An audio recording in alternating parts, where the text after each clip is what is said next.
안녕하세요. 매일 쓰시는 소셜미디어, 그 SNS요. 피드 이렇게 넘기다 보면 이게 광고인가? 하고 좀 헷갈릴 때. 네, 많죠. 오늘은 바로 그 얘기를 좀 해보려고 합니다.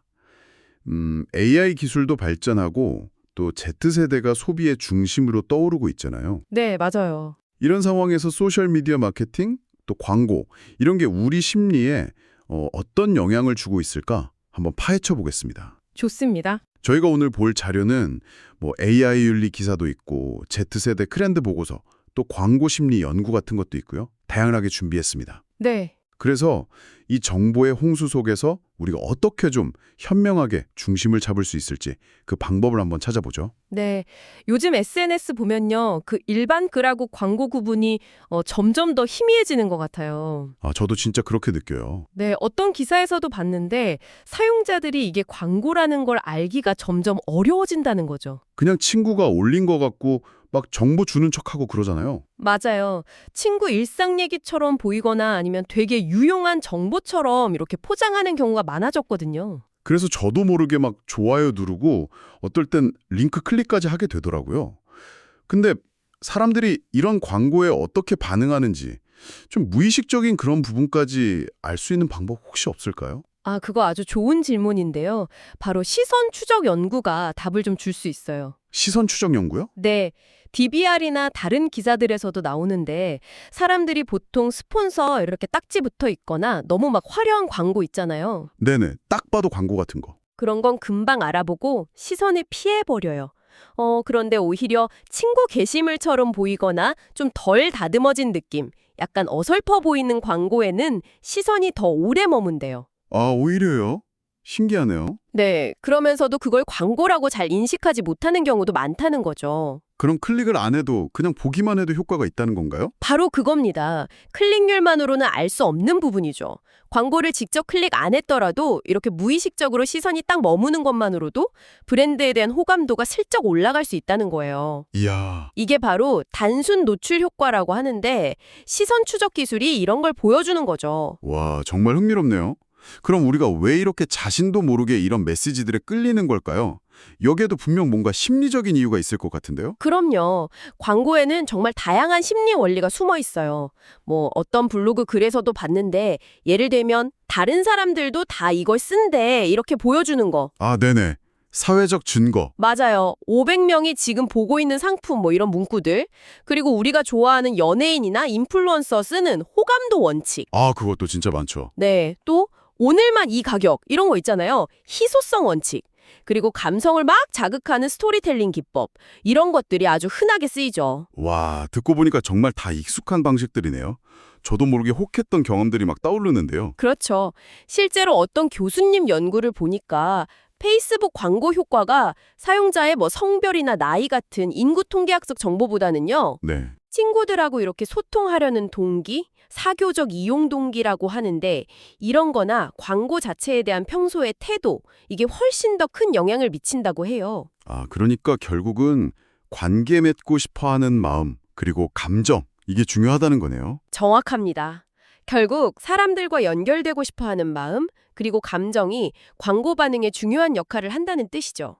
이런 심리적인 요인들이 아까 말씀드린 그 모호한 광고 있잖아요. 네. 광고 아닌 척하는? 그거랑 딱 만나면 효과가 더 커지는 거고요. 이렇게 소비자의 심리를 파고드는 마케팅이 요즘 가장 주목받는 Z세대.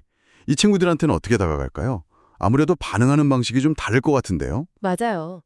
Z세대는 일단 SNS 활용법부터가 좀 달라요.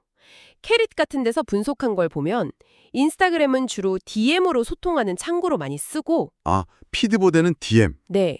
그리고 X, 예전 트위터죠. 여기서는 최신 밈이나 유행 같은 게 막 시작되는 경우가 많고요.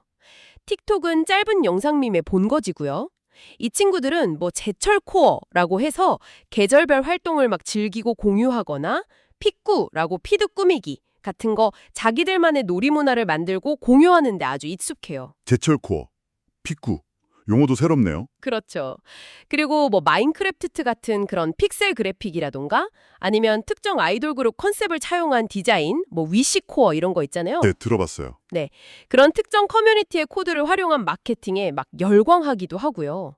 스포츠 팬덤도 진짜 아이돌 팬덤 못지않게 강력해서 직관 가방 같은 특정 아이템이 유행하기도 합니다. 그렇군요. 그럼 이런 Z세대의 특징이랑 아까 말한 심리 원칙이 결합되면 예를 들어서 사회적 증거 원칙이 Z세대의 그 커뮤니티 중심적인 코어 문화랑 만나서 더 강력한 구매 압박으로 작용할 수도 있겠네요. 정확합니다. 그런데 이런 마케팅 전략이 이제는 AI 기술이랑 만나면서 더 복잡해지고 또 강력해지고 있어요. 물론 효율은 높아졌지만 새로운 과제도 안고 있죠. 그 AI가 만드는 콘텐츠의 편향성 문제나 표절, 부정확성 문제 이런 거 말씀이시죠? 네, 바로 그거예요. 이런 문제들이 자칫하면 브랜드 신뢰도에 정말 치명타를 줄 수 있거든요. 아, 그렇죠. 그래서 AI를 활용하더라도 최종적인 책임은 브랜드에 있다. 그리고 AI가 만들었다는 걸 투명하게 밝혀라. 이게 점점 중요해지고 있어요. 어떤 조사 보니까 소비자의 41% 정도가 브랜드의 윤리기준 위반에 아주 민감하게 반응한다고 하더라고요. 41%면 꽤 높은데요. 근데 아이러니하게도 그래서 그런지 요즘엔 오히려 AI 콘텐츠에 대한 피로감 때문에 사람 손길이 느껴지는 거 있잖아요. 아, 네네. 휴먼 터치. 네. 그런 콘텐츠가 다시 주목받는다는 분석도 있더라고요. 뭐 손글씨라던가 직접 그린 그림 같은 거요. 맞아요.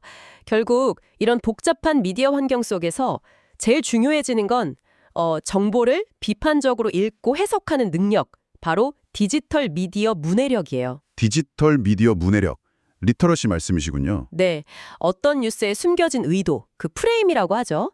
그걸 파악하고 미디어가 특정 집단을 어떻게 표현하는지, 뭐 재현이라고도 하는데 그걸 분석하고 또 미디어 기업의 어떤 상업적인 속성 같은 걸 이해하는 능력, 이런 게 필요해진 거죠. 단순히 도구를 사용하는 법을 넘어서서 비판적으로 생각하는 힘 자체를 길러야 합니다. 오늘 이렇게 쭉 이야기를 나눠보니까 이 소셜미디어 마케팅이라는 게 심리학, 최신 기술, 그리고 Z세대라는 변수가 막 얽혀서 정말 빠르게 진화하고 있다는 게 느껴지네요. 네, 그렇죠. 광고는 점점 더 교묘하게 우리 일상하고 감정에 스며들고 있고 AI는 편리함을 주지만 동시에 윤리적인 고밀거리도 던져주고 있고요. 그렇기 때문에 지금 내가 보고 느끼는 이 감정이나 생각이 정말 내 것인가? 아니면 잘 설계된 어떤 메시지의 결과인가? 이걸 스스로 계속 질문을 던져보는 습관이 필요해요. 아, 그게 중요하겠네요. 네, 디지털 미디어 문해력이 바로 그 길잡이가 되어줄 수 있겠죠. 어떤 연구 보니까 우리 욕구의 95%는 무의식의 영역에 있다고 하더라고요. 95%나요? 네, 그렇다면 마지막으로 이런 질문을 던져볼 수 있겠네요. 지금 이 순간 온라인에서 내리는 당신의 수많은 클릭과 좋아요, 과연 얼마나 진짜 당신의 선택일까요? 다음에 더 흥미로운 분석으로 찾아뵙겠습니다.